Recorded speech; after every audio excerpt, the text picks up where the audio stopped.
So in this case, we'll solve question 8, Roman numeral number 1. So if you've been solving with me together, I'm sure you remember what I did on question 7. Because the situation is different. On 7, we're approaching infinity, and on question 8, we're approaching a certain interval, which is 5. Yeah.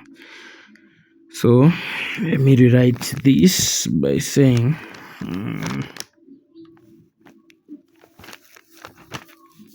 the limit as x approaches 5, expression given x squared minus 4x minus 5 over x minus 5.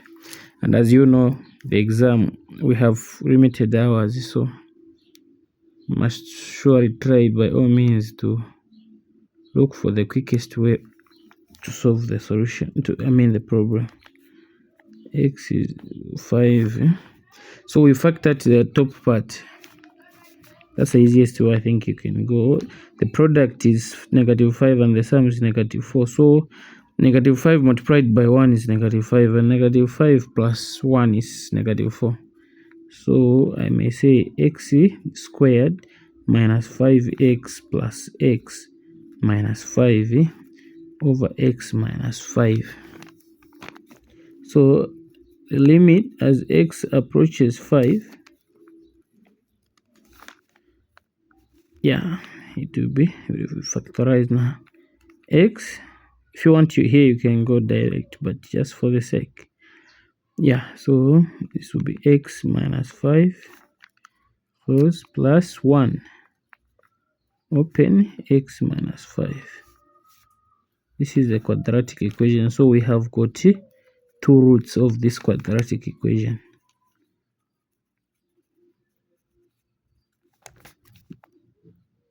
Which is x plus 1 x minus 5 over x minus 5. So this is it. This will and this will cancel. So you will remain with the limit as x approaches 5. In this case, I'll substitute 5 here as x, which will be here. When you substitute, don't carry this, just go direct, which is 5 plus 6, plus 1, which is equal to 6. So the limit as x approaches 5 is 6.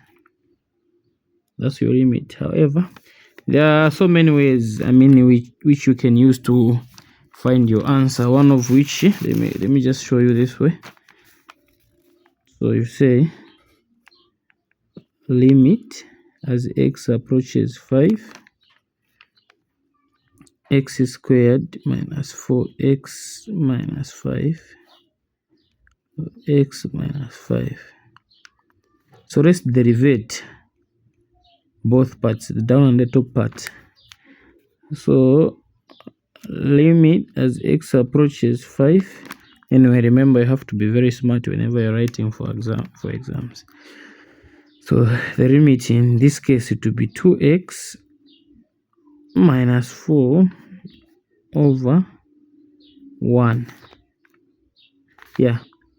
The derivatives of x, because this is